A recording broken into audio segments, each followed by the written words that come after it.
Cheguei! Olha que tema espinhoso eu vou tratar neste vídeo aqui, que é só para os fortes, é só para você. O tema é a interpretação histórica da legislação que trata do regime do lucro real antes, durante e após o processo de convergência para a contabilidade internacional. Que aqui, resumidamente, eu coloco histórico da contabilidade internacional versus ajustes fiscais. E eu escolhi esse tema justamente para trazer para você de uma forma super atualizada agora, em setembro de 2022, algo que eu já tinha gravado e disponibilizado lá atrás, por volta de 2015. Logo que surgiu a nova Lei Tributária 12.973. Mas já teve algumas atualizações e esse vídeo vai valer nesse sentido. É que uma moça recentemente viu o meu vídeo lá e fez um comentário muito bacana. Ela disse o seguinte: sou contadora, trabalho num escritório e lá fico fazendo as adições e exclusões para fazer a apuração do lucro real, mas é coisa de louco. E eu não consigo entender por que eu estou adicionando, por que eu estou excluindo. E somente a partir desse vídeo do Roberto, com uma interpretação histórica, é que passei a ter consciência de o que é uma adição, o que é uma exclusão hoje. Isso é verdade. Se você não conhece a história e a evolução da legislação, principalmente agora, na apuração do lucro real, você certamente não está fazendo nada com consciência. Por isso, acompanhe. Primeiro, para começar a assistir esse vídeo, eu tenho que considerar que você já conhece, já estudou o processo de convergência para a contabilidade internacional. Caso você não conheça ou não estudou o assunto ou tem dúvida, jogue aí no YouTube, Roberto Sasaki, o processo de convergência para a contabilidade internacional, que você vai encontrar um vídeo meu, uma aula explicando tudo. Certinho? Tudo do processo de convergência. Bom, considerando então que você conhece o processo de convergência, vamos para a aula. Veja, primeiro, no que tange a contabilidade internacional, devemos raciocinar o antes e o agora. Antes, foi até 31 de dezembro de 2007, que vigorou a Lei 6.404, lá de 76, a famosa Lei das SAs, aplicável às demais sociedades. Quer dizer, toda a contabilidade das empresas do setor privado é baseada nessa lei. Agora, essa lei eminentemente brasileira, ela é uma lei que faz a contabilidade de uma forma objetiva, uma contabilidade formal, contabilidade por força de lei, ou seja, tudo que eu tinha que fazer na contabilidade seria baseado na lei. Não podia fugir disso, certinho? Aí o que muda?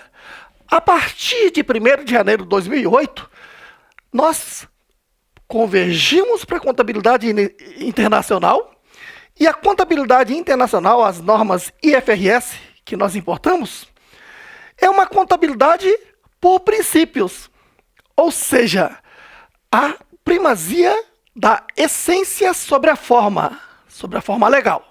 Sempre que se fala em forma, é a forma legal, certo? Então, nós passamos a ter uma contabilidade mais subjetiva. Então, eu tinha uma contabilidade objetiva, toda baseada em lei, regramento legal, e passei a ter agora uma contabilidade, claro, obedecendo à lei também, mas quando a lei contraria a essência, eu aplico a essência, o princípio contábil. E assim, passamos a viver a contabilidade internacional. Isso se deu de que forma? Só rapidamente falando.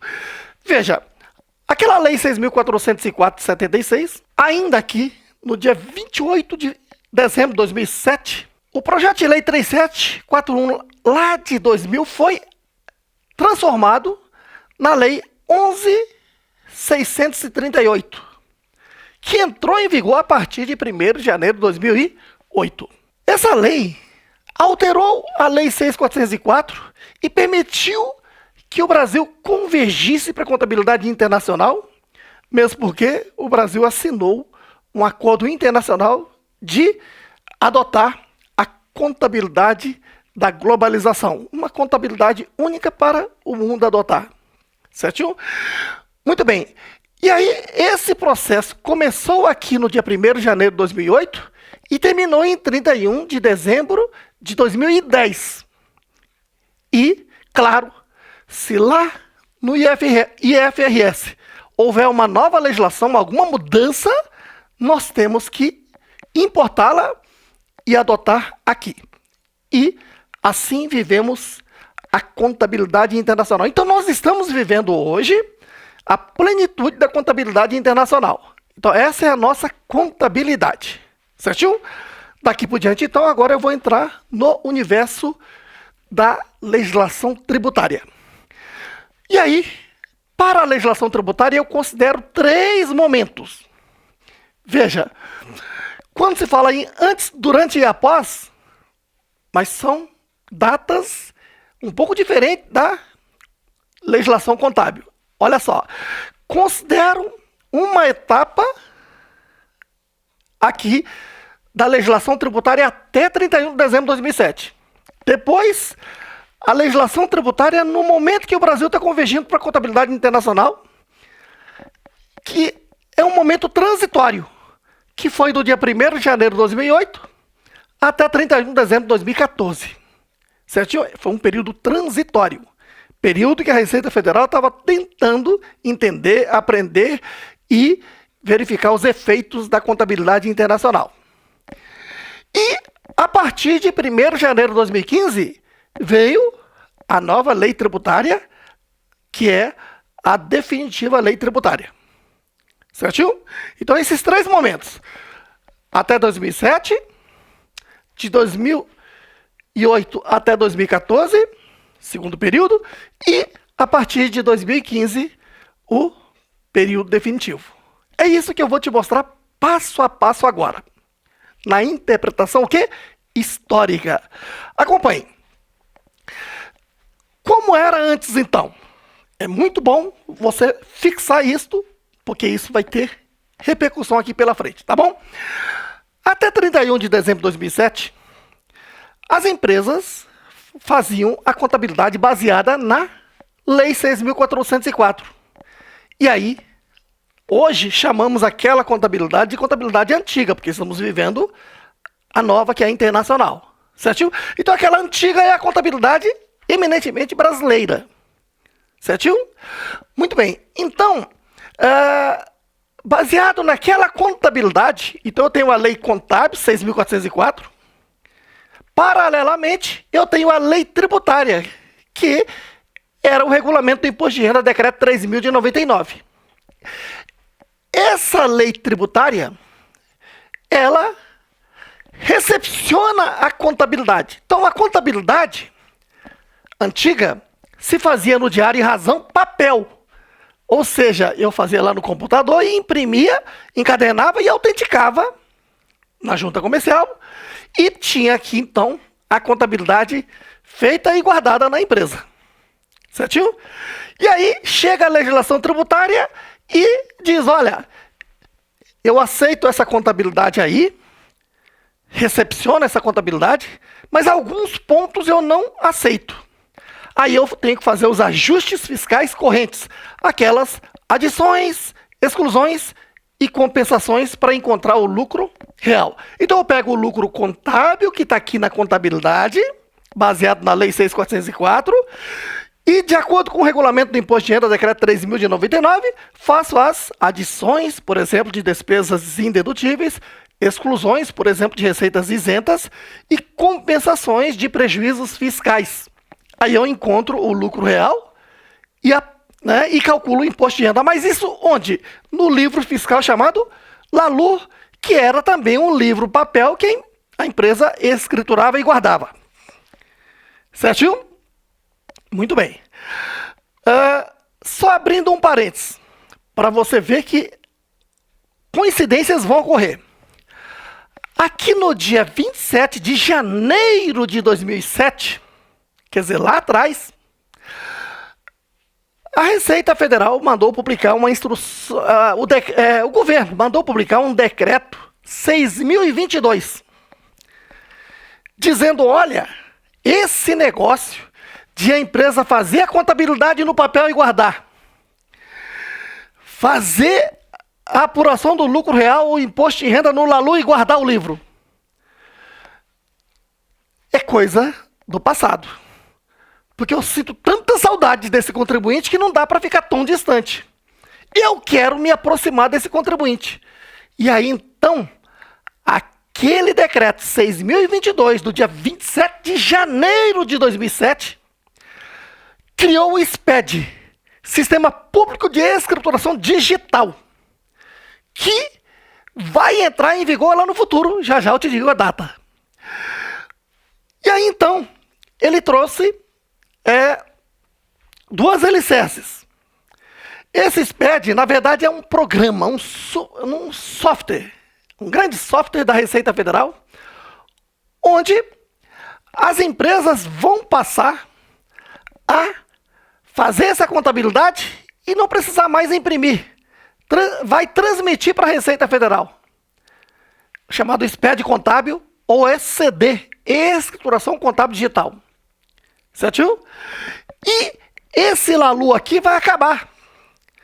No lugar vai vir o E-LALU e E-LAX.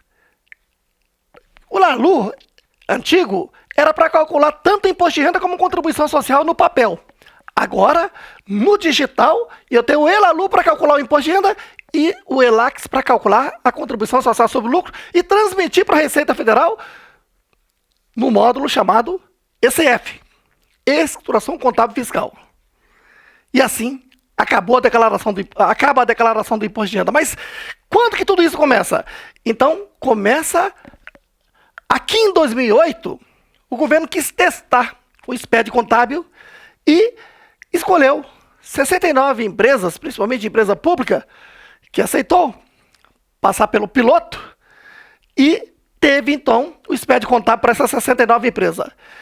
Em 2009 e 2010, as empresas do lucro real tiveram a oportunidade de facultativamente optar pelo SPED contábil. Certinho? E a partir de 2011, as empresas do lucro real estão obrigadas ao SPED contábil. Guardou essa? Bom, então, fecho o parênteses e agora volto para o assunto fiscal da legislação do imposto de renda. Então, você está vendo que eu tenho uma lei tributária, que é o antigo decreto 4.506 de 64, que entrou em vigor em 65 e veio sofrendo alterações e está tudo aqui no regulamento do imposto de renda. Essa é a lei do imposto de renda. Certo? Nesse momento que o Brasil começa a convergir para a contabilidade internacional, o que que acontece? Vamos lá.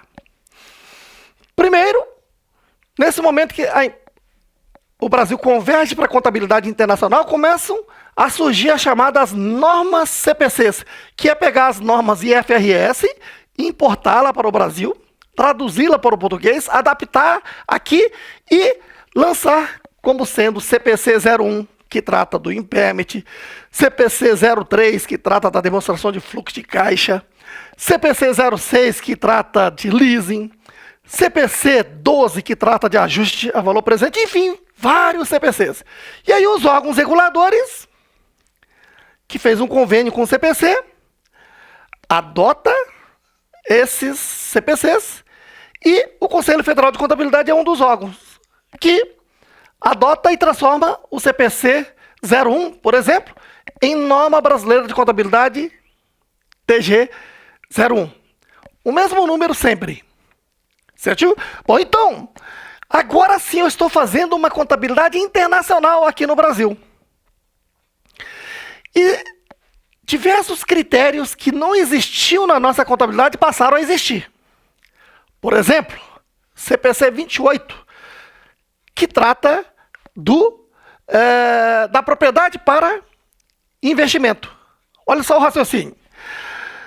Quando eu compro um terreno, o valor que eu paguei é o custo. Debitei terreno, creditei caixa ao banco, não é assim? Bom, pela contabilidade antiga, lá no ativo permanente investimento, eu tinha lá o terreno, mantido sempre pelo preço de custo. Certo? Muito bem. No máximo, reavaliação, mas a reavaliação acabou a partir de janeiro de 2008 também. Então, veja, eu comprava e mantinha pelo preço de custo. Certinho. A partir de 1º de janeiro de 2008, com o CPC 28, ou Norma Brasileira de Contabilidade 28, aqui eu vou estar falando de CPC, porque a legislação tributária usa o termo CPC mesmo. Então, por isso, eu vou chamar aqui de CPC 28, que diz o quê? Que a propriedade para investimento é imóvel, que não vai ser usado na atividade, e sim para valorizar ou alugar. É terreno, edificações. Certo? Então, a empresa tem que optar, a partir de 2008, se vai adotar o método de custo ou o método ao valor justo. Método de custo é manter pelo preço de aquisição. E no caso do edifício, passa a ser sujeito à depreciação. Não é o caso. Aqui é terreno, terreno não sofre depreciação, então mantenho pelo preço de custo. É uma alternativa. A segunda alternativa é eu optar pelo valor justo. Aí eu preciso contratar peritos e saber qual é o valor de mercado de acordo com o laudo. Digamos que o valor de mercado de acordo com o laudo seja de R$50.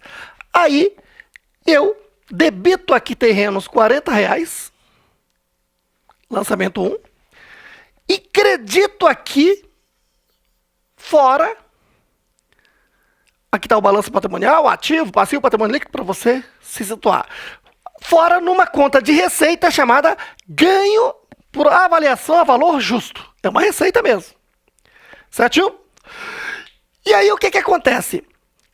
Essa é a contabilidade que está no meu diário e razão e eu transmito a ECD para a Receita Federal. O SPED contábil. Então, essa contabilidade internacional é que eu transmito pelo ECD para a Receita Federal. Certinho? Agora uma paradinha. Eu estou fazendo a contabilidade internacional como vou fazer sempre. E transmito a ECD e aplico, por exemplo, o CPC 28 e ajustei o meu ativo não circulante em investimento, propriedade para investimento terreno pelo valor justo. Certinho? Tá bom. Só que a lei tributária não foi alterada. A lei tributária, aquela antiga, ela continua em vigor aqui. Aquela lei tributária não reconhece os métodos e critérios contábeis, os efeitos dos métodos e critérios contábeis internacional. Ela só reconhece aquela da antiga Lei 6.404. Por isso que a norma que trouxe a contabilidade internacional, a Lei 11.638, lá no seu artigo 177, criou o parágrafo 7º, dizendo: os efeitos dos novos métodos e critérios contábeis não terão efeito tributário. E aí, lá, terminando 2008, no dia 3 de dezembro de 2008, o governo editou a medida provisória 449, que depois, lá no dia 27 de maio de 2009, transformou-se na Lei 11.941. E aí, daqui por diante, eu vou chamar de Lei 11.941. Mas com efeito a partir do dia 4 de dezembro de 2008. Porque a medida provisória tem força de lei. Lá no seu artigo 15, disse o seguinte: como não foi alterada a lei tributária, esse período que a empresa já está aplicando a contabilidade internacional é um período transitório e que os efeitos dos métodos e critérios contábeis da contabilidade internacional e dos novos métodos terão que ser neutralizados, anulados, eliminados. Então, criou os ajustes fiscais de neutralização por meio do regime tributário de transição. Então eu pego aquela contabilidade internacional e estorno os novos critérios e volto para a contabilidade antiga, aquela que se apuraria até 31 de dezembro de 2007, lá no Diário e Razão. Só que aqui, no Diário e Razão, está a contabilidade internacional. Onde é que eu estou, então, voltando para a contabilidade antiga? Lá no FCONT. Para regulamentar esse dispositivo do artigo 15 da Lei 11.941, a Receita Federal baixou a Instrução Normativa 949 de 2009, que criou o FCONT, que é o livro fiscal para fazer a neutralização do regime tributário de transição. É o livro fiscal contábil de neutralização, o FCONT. Certinho? Assim, quando eu pego essa contabilidade internacional e trago aqui para o FCONT, eu tenho aquele terreno no valor de 50, não tenho? Essa questão de neutralizar é eliminar, na verdade, fazer por meio de lançamento contábil aqui no livro FCONT o estorno do critério contábil internacional. Como é que eu estorno? Aquele lançamento. Eu credito terrenos, lançamento 1, porque este é no FCONT. Que valor? R$40.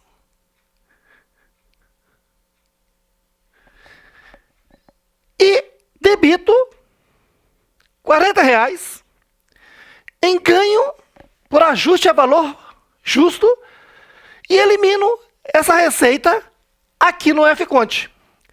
E o terreno passa a estar pelo preço de custo de R$10.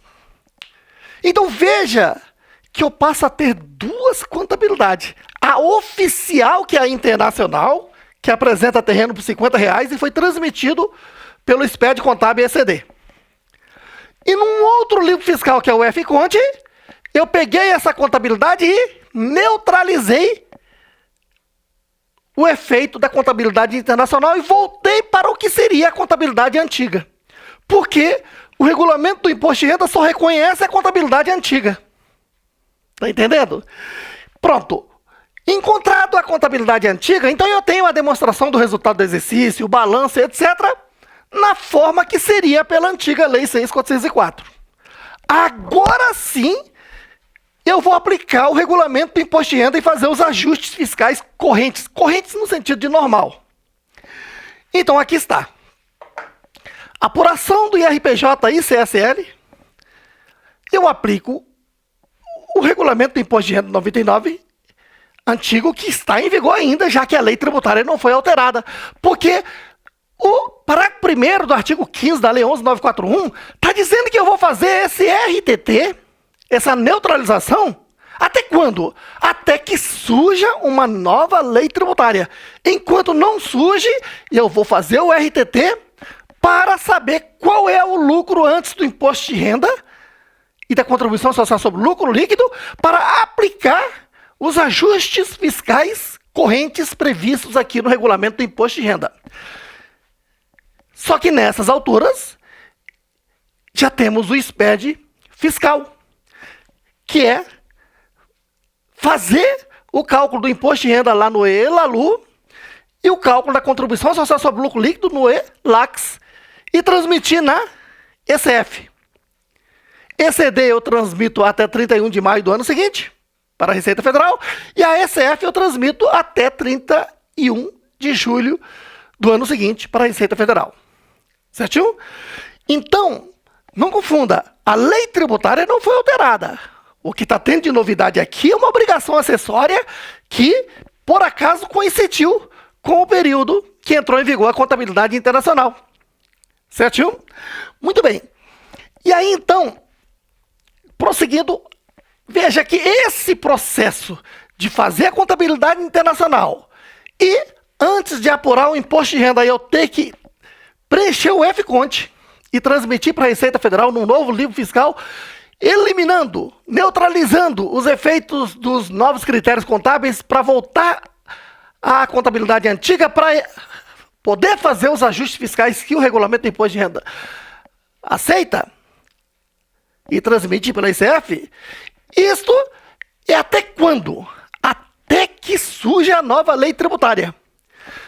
E aí, por volta aqui do dia 12 de novembro de 2013, surgiu uma medida provisória que criaria a nova lei tributária. Venha para cá. Nota 1. Aqui no dia 12 de novembro de 2013, o governo publicou a medida provisória 627, que vai criar a nova lei tributária, eliminando o período transitório, passando a existir um período definitivo de tributação. Assim, ó. Essa medida provisória, nós estamos aqui em novembro de 2013. Esse período aí, os parlamentares já estão começando a parar de trabalhar. Só vão voltar lá em fevereiro. Então, só no ano seguinte, no dia 13 de maio de 2014, essa medida provisória foi convertida na Lei 12.973. E essa Lei 12.973 teve que obedecer o princípio da anterioridade constitucional, o princípio constitucional da anualidade, e só pôde entrar em vigor no ano seguinte, ou seja, a partir de 1º de janeiro de 2015. Só que o legislador foi malandro. O legislador quis que a empresa adotasse o mais rápido possível. Então, ele já sabendo que essa medida provisória não vai dar para entrar em vigor em 2014, porque não vai dar tempo para converter em lei, então já colocou lá o artigo 75 na medida provisória, que depois transformou-se na lei, dizendo o seguinte, que a lei, tudo bem, obedecendo os princípios constitucionais, só vai entrar em vigor no dia 1º de janeiro de 2015. No entanto, quem quiser pode antecipar a adoção da Lei 12.973, do artigo 1º, 2º, 4º até 70, que são os ajustes fiscais, antecipado para 1º de janeiro de 2014. Eu, particularmente, não conheço nenhum maluco que tenha adotado uma medida provisória ainda não convertida em lei. Mas é o que está na lei e já é um passado, mas continua na lei e é história, você tem que conhecer. Certinho? Então, daqui por diante, vamos considerar o seguinte, que a nova lei tributária, Lei 12.973, de 2014, entrou em vigor no ano seguinte, no dia 1 de 2015, a partir daqui, ó. Então, período transitório, começou no dia 1 de 2008 e terminou em 31 de dezembro de 2014, esse procedimento todo. Certinho? A partir do dia 1º de janeiro de 2015, entra em vigor a nova lei tributária. Alguns chamam até de regime tributário definitivo, mas não existe esse termo na lei. Mas, de fato, é um regime tributário definitivo, né? Porque nós tínhamos um regime tributário definitivo até 2007, depois entramos num período de regime tributário de transição até que surge a nova lei, e a nova lei surgiu a partir de 1º de janeiro de 2015, que é a Lei 12.973. Certinho? Antes de explicar como vai funcionar essa nova lei, eu vou te esclarecer o seguinte, ó. Aqui no dia 1º de janeiro de 2015, eu tenho que olhar para trás e passar uma régua. Como assim, Roberto? É que lá para trás, esses últimos 6 anos, nós passamos a ter 2 contabilidades. Uma, a contabilidade oficial da empresa, e outra, uma contabilidade fiscal.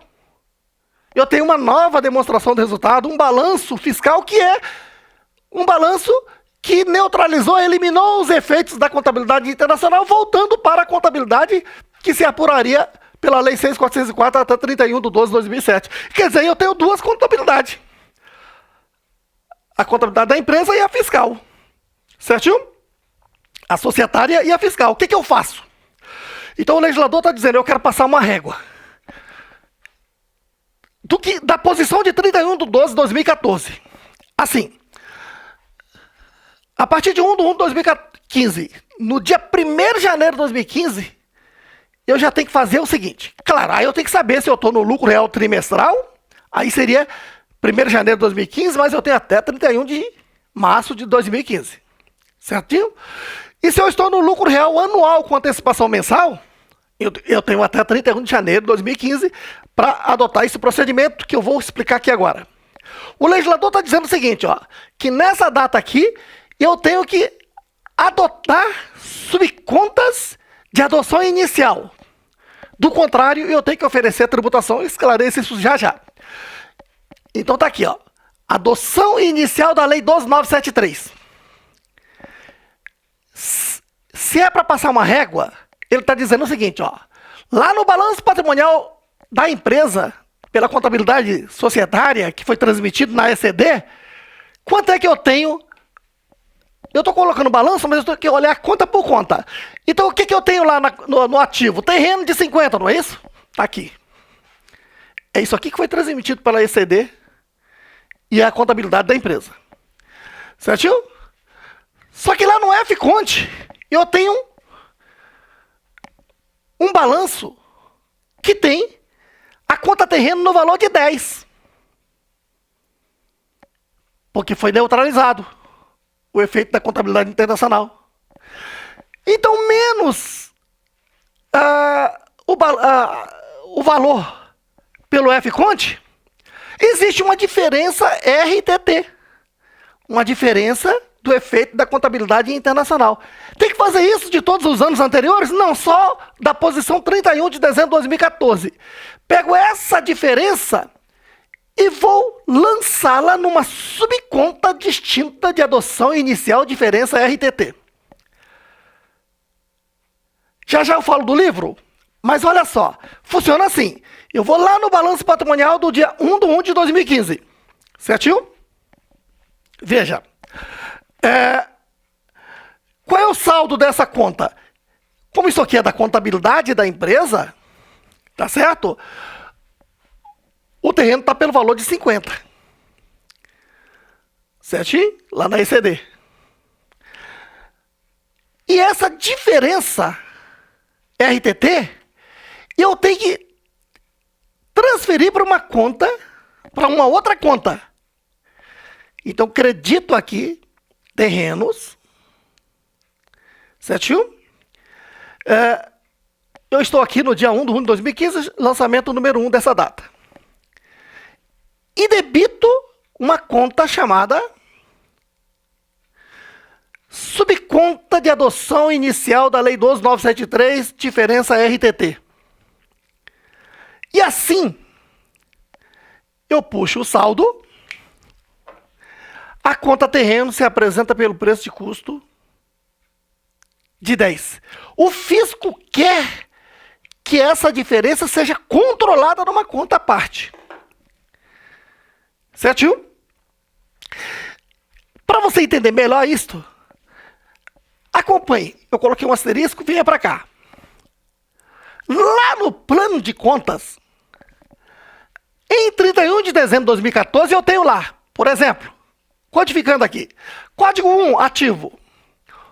Aí nós sabemos que o novo balanço, que é o balanço internacional, divide o ativo em dois grupos, circulante e não circulante, não é isso?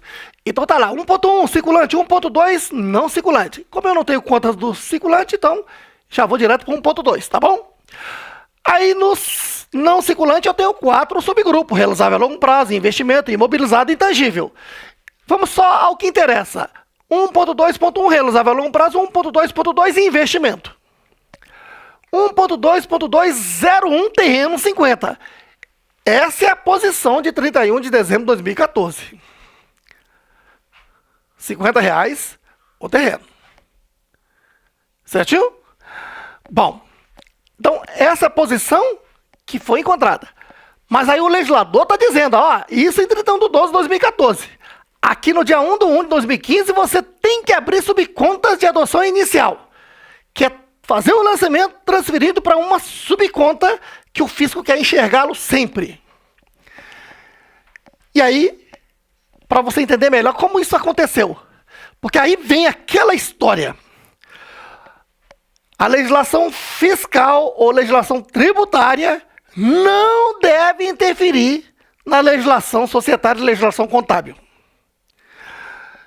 E a Receita Federal fez um acordo lá no Comitê de Pronunciamentos Contábeis de que a partir de 2008 vai parar de interferir. E ao adotar esse procedimento, muita gente reclamou. Disse, olha, a Receita Federal está interferindo na contabilidade de novo. Será? Agora, então, vai depender do seu profundo conhecimento. Então, acompanhe. A partir do dia 1 de 2015, o que você tem que fazer? Tá lá. 1 ativo, 1.1 circulante, 1.2 não circulante, 1.2.1 realizável a longo prazo, 1.2.2 investimento, 1.2.2.01 terreno 50. É isto que a legislação societária quer. Se é uma empresa que vai publicar demonstrações contábeis, você vai publicar terreno por 50. Certinho? E se você vai ter que apresentar esse balanço para qualquer fim, inclusive legal, ou junto ao banco, fornecedores, você vai apresentar um balanço até aqui. Agora, para transmitir a ECD, eu vou ter que, aqui no dia 1º de janeiro de 2015, fazer esse lançamento, que é isso aqui, ó. Eu crio a subconta 1.2.2.01, 001 ou 000, lá no final. Terrenos, quanto? 10. 1.2.2.01, 0002, subconta de adoção inicial da Lei 12.973, diferença RTT, 40. Quer dizer, para atender o fisco, quando eu transmito a ECD, eu estou transmitindo esta contabilidade internacional CPC, né, NBC, ECD. Então, eu estou transmitindo na ECD essa subconta de adoção inicial. E veja que eu atendi ao fisco e atendi à legislação societária. Portanto, nesse sentido, podemos dizer que o fisco não está interferindo na legislação contábil, porque ele mandou você criar uma subconta.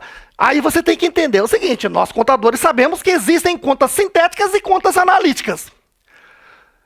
Conta analítica é o último degrau do plano de contas, é onde eu faço o lançamento.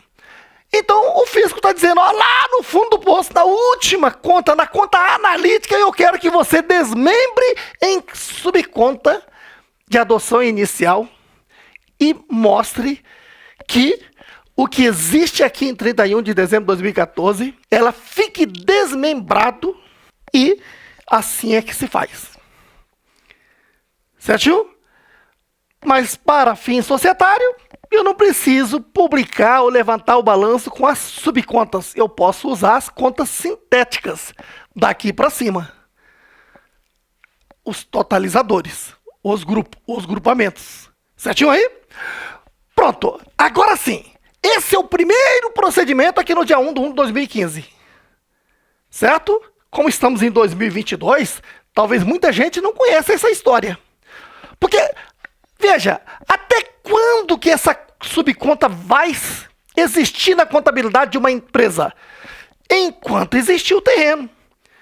Esse terreno vai estar na contabilidade até quando? Até que um dia eu venha a vendê-lo.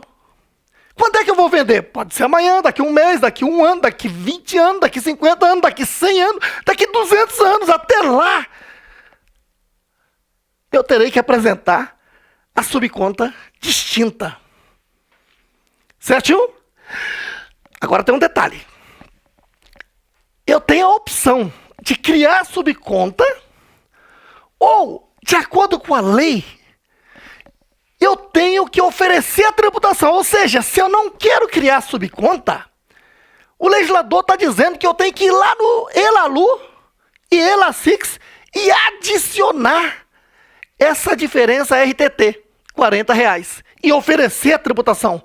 Porque essa parte é chamada diferença positiva do ativo.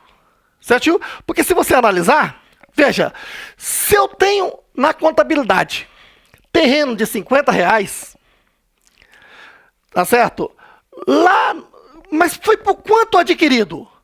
Foi adquirido por 10. Então, para o fisco, Não interessa a contabilidade internacional. O fisco sempre enxerga aí que não existe a contabilidade internacional, né? Como você viu aqui no período transitório. O fisco está dizendo o seguinte: você desembolsou 10 para comprar. Se vendeu por acima deste valor, você está tendo ganho de capital. Quando você tiver o ganho de capital, você deve oferecer a tributação. Certinho? Aí, essa é a regra. Você teve ganho de capital porque alienou, vendeu. Agora, o legislador aqui está exagerando. Ele está dizendo o seguinte, ó, que se você não adotar subcontas de adoção inicial e mantiver por 50, tem que ir lá no ELALU e ELACIX e oferecer a tributação. Já aqui no início de 2015. Certinho? Agora vamos lá. Se você é auditor da Receita Federal, vá lá fiscalizar o contribuinte. Ano 2015. Veja se... Pegue lá a ECD e ECF e cruze. Verifique se existe essa diferença RTT.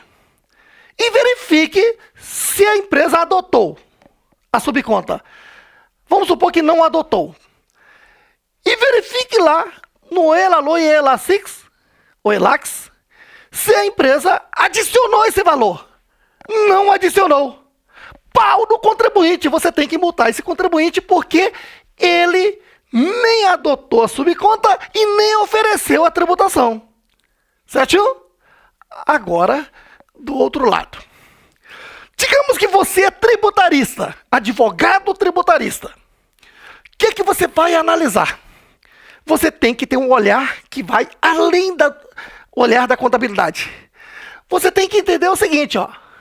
Tudo bem, o seu cliente não adotou a subconta de adoção inicial, nem adicionou. E o fiscal está dando paulada, autuando e cobrando multa. Certo aí? Qual seria a defesa que você faria da empresa? Basta você voltar. Que acima da lei está a Constituição e o Código Tributário Nacional. O fato de não adotar um procedimento contábil, isso é fato gerador do imposto de renda? Claro que não. Tá vendo? Que se você é tributarista, você pode defender essa empresa de que, né, o que está na lei é uma inconstitucionalidade. É uma tese que você pode adotar. Percebeu aí? Tá bom. Agora vamos lá. Prosseguindo. Considerando então que já fez a adoção ou então ofereceu a tributação, agora como é que fica a legislação tributária daqui por diante?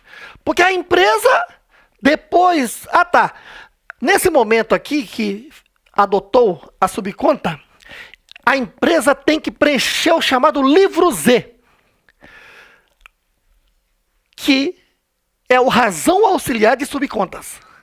Esse livro Z, inicialmente, era para a empresa preencher e transmitir junto da ECD, expediente contábil. Mas depois a Receita Federal repensou e modificou a instrução dizendo o seguinte, que a empresa só tem que preencher e guardar.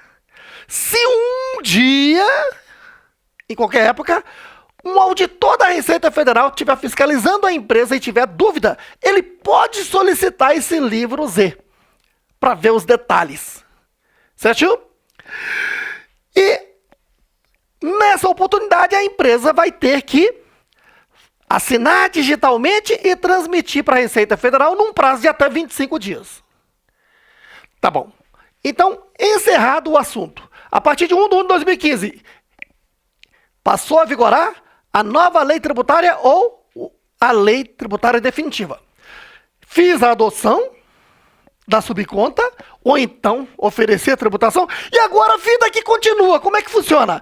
Tudo a partir daqui vai funcionar como acontecia lá no passado. No passado, a lei tributária recepcionava aquela contabilidade e fazia os ajustes fiscais no LALU.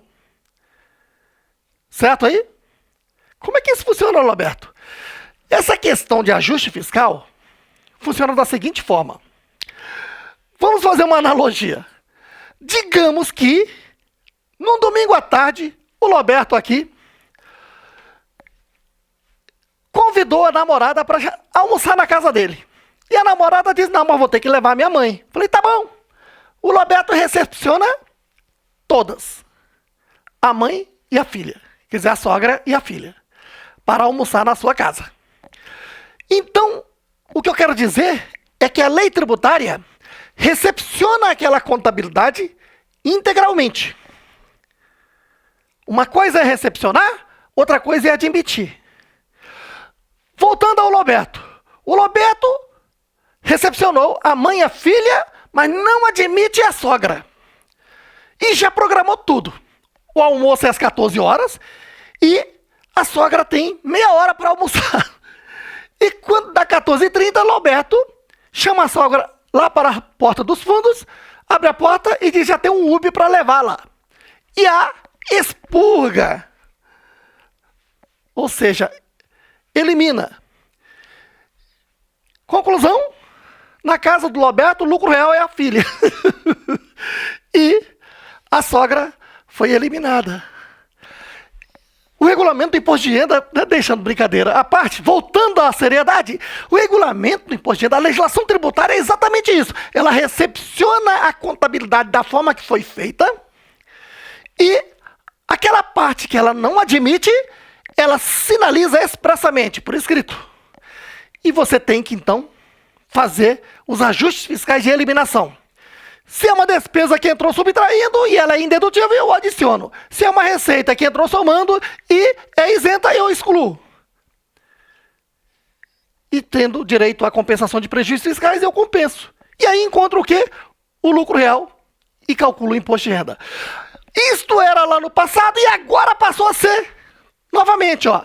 Veja que lá no passado eu tinha essa contabilidade, passei para a contabilidade internacional, a lei tributária não admitiu os efeitos fiscais e eu tinha que neutralizá-las no F-Conte para encontrar uma contabilidade, a que seria antiga, para o regulamento do imposto de renda reconhecer e fazer os ajustes fiscais.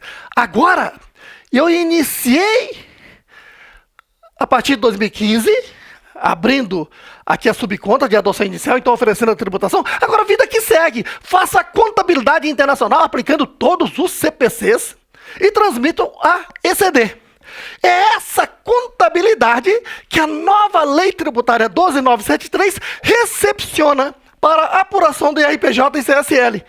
Então eu aplico o novo regulamento do imposto de renda, porque a Lei 12.973 ela foi regulamentada pela instrução 1515, lá em 2014, mas essa instrução tinha uma série de falhas e depois veio a instrução 1700 de 2017, né, revogando a 1515. Então eu tenho a lei 12973 e a instrução 1700, que é a nova lei tributária. E posteriormente, em 2018, tudo isso veio para dentro do regulamento do imposto de renda 9580.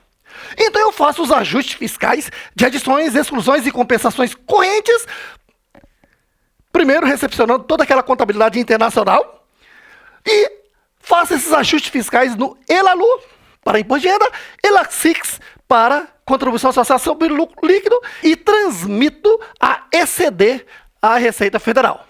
Então, passa a funcionar assim ad eterno. Agora tem um detalhe. Nota 2. A Lei 12.973 de 2014, quando ela surgiu como sendo a nova lei tributária, nós tínhamos até o CPC 46, lá exatamente aqui no dia 12/11 de 2013. E os novos CPCs que surgiram depois? A Lei 12.973, lá no parágrafo único do seu artigo 58, está dizendo o seguinte, que para os efeitos tributários dos novos CPCs, aplica-se um procedimento idêntico ao do RTT, ou seja, eles não têm efeito tributário. Então diz assim, ó, os novos CPCs devem ser neutralizados. Então, né, eu devo neutralizá-los e controlá-los por meio de subcontas distintas. E aí, a Instrução Normativa 1753 trouxe nos seus anexos para neutralizar esses novos CPCs. Isso aqui é o seguinte. Por exemplo, CPC 47, que trata de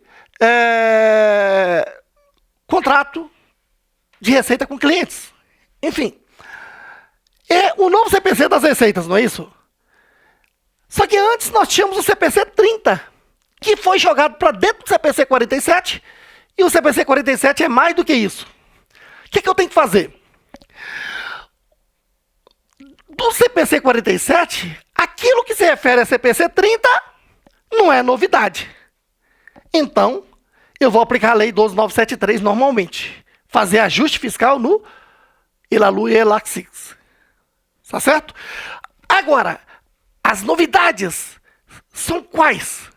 A Receita Federal, para facilitar a vida do contribuinte, isso aqui é coisa para aplaudir a Receita Federal, porque ela trouxe anexo 1, anexo 2, anexo 3, anexo 4. Então, cada CPC novo e os seus efeitos estão nos anexos. Por exemplo, a parte do CPC 47, que é novidade, que é considerado um novo CPC, está no anexo 4, com 11 itens a serem ajustados, neutralizados, criando subcontas distintas. Deu para entender? Então, conclusão.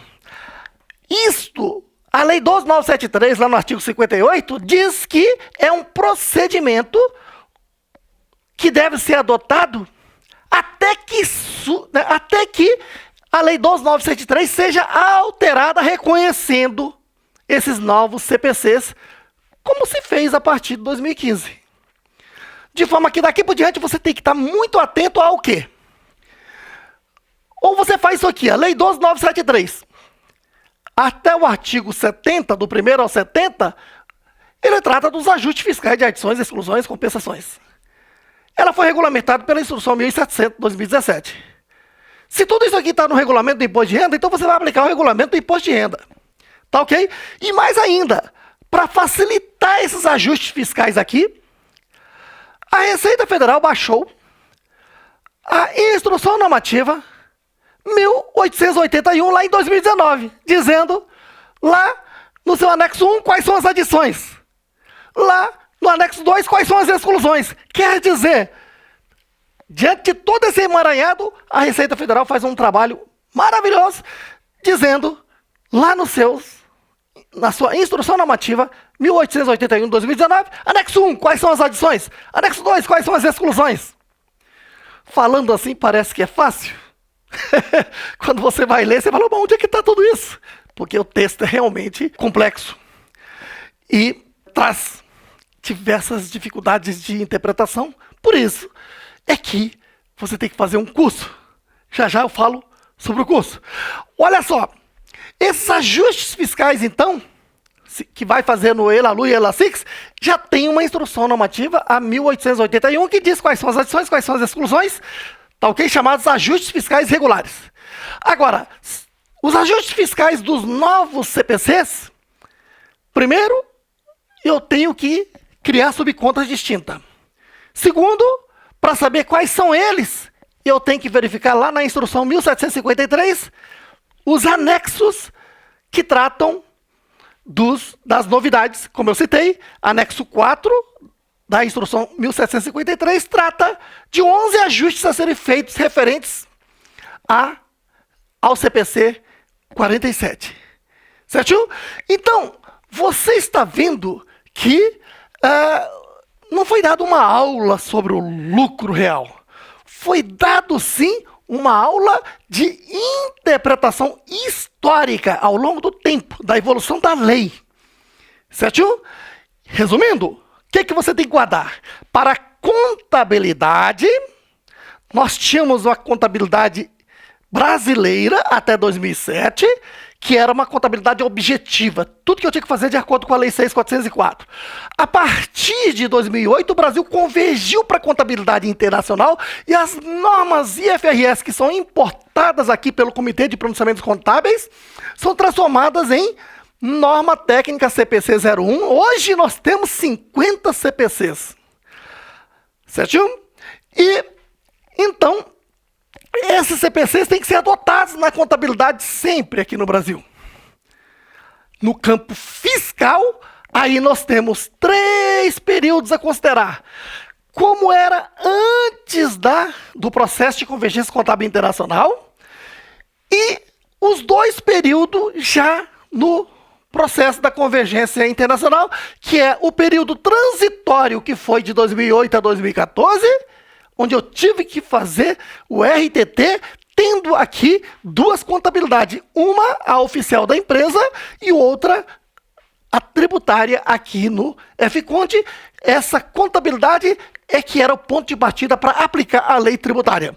E a partir de 1º de janeiro de 2015, eu passei, claro, faço a adoção inicial, mas o que vale é que daqui por diante eu estou tendo na legislação tributária, ela está recepcionando toda aquela contabilidade internacional aplicando CPCs.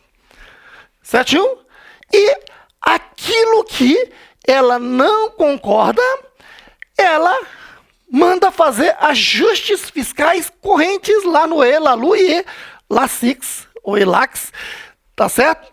Que vai do artigo 1º ao 70 da Lei 12.973, que reconhece os CPCs até o número 46, que estava, é o CPC que existia no momento que surgiu a nova lei tributária por meio da medida provisória 627. E que os novos CPCs que surgem a partir de então, eles têm que ser neutralizados, quer dizer, não tem efeito tributário, deve ser controlado em subcontas distintas. E para saber quais são os seus efeitos, eu vou lá na instrução 1753, cada anexo desse. Então, nós temos hoje 50 CPCs e cada CPC novo, ele cria um anexo. Então, se surgir o CPC 51, eu vou ter um novo anexo aqui da instrução 1753. Esses anexos vão sendo criados a cada novo CPC, até que a Lei 12.973 de 2014 seja alterada por meio de uma nova lei complementar. Ah, se você assistiu até aqui, é porque você é forte. E, especialmente para você, deixei aqui para o final um presente, uma surpresa. Acesse natacursos.com, Núcleo Avançado de Treinamento e Atualização Contábil Fiscal, e receba o e-book grátis. Eu explico. De repente, você está querendo anotar tudo isso que eu falei com os fundamentos legais. Não precisa. Eu já escrevi tudo isso e transformei num e-book. E mais do que isso, você está pensando em anotar esses esqueminhas? Também não precisa. Eu já fotografei o quadro e coloquei aqui no e-book, na forma PDF, para você imprimir e ter esse material à sua disposição.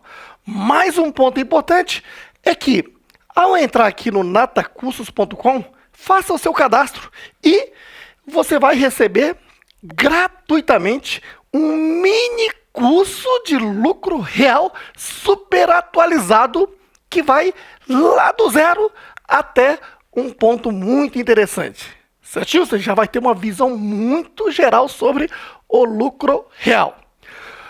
E, para finalizar, eu estou gravando um novo curso de especialista em lucro real. Qual o diferencial deste curso? Olha, ao passo que no mercado você encontra inúmeros cursos de lucro real, mas são todos iguais. Ali está o instrutor na tela só falando com você. É muito difícil de você acompanhar todo esse processo e assimilar. Por isso é que eu mantenho os meus cursos no formato raiz, que é explicar tintim por tintim aqui no quadro, fazendo aqui essas memórias para você guardá-los.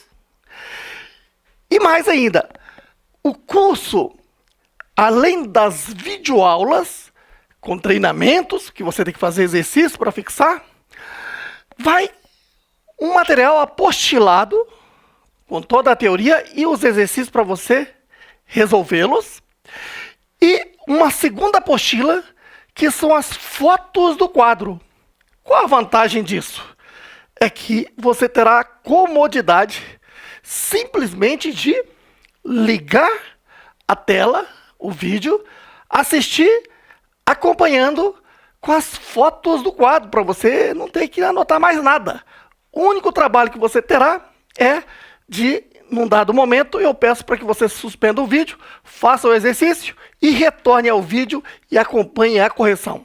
Então você vai perceber que esse é o único curso neste formato e muito mais.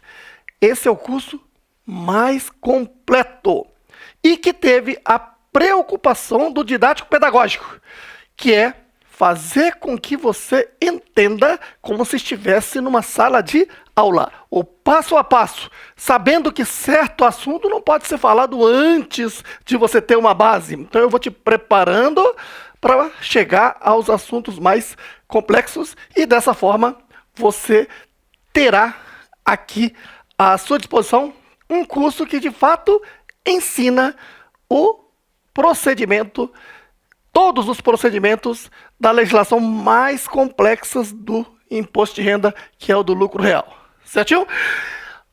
Para você ter uma ideia, você então já teve esta aula e mais ainda, vai ter acesso ao lucro, o mini curso de lucro real gratuito. Tá ok? Isto é para você que é forte, que conseguiu assistir a esse vídeo até o final. Porque certamente muita gente começou a assistir, não conseguiu acompanhar. Porque é, em primeiro lugar, um nível avançado. Em segundo lugar, a necessidade da sua parte de muita vontade de querer aprender isso aqui. Senão você vai ser aquele contador que vai ser estagiário o resto da vida, de ficar só fazendo o PGDAS-D lá do Simples Nacional. Não. Se você tem um curso superior em contabilidade e ciências contábeis, você tem o direito de ganhar bem atuando com as grandes empresas. Certinho? E se você gostou deste vídeo, dê um like no vídeo, inscreva-se aqui no canal para ajudar este professor e acione o sininho para receber as notificações dos próximos vídeos, porque é melhor você receber as notificações de vídeos com conteúdos úteis e de qualidade do Roberto do que receber a notificação da Receita Federal. Tamo juntos!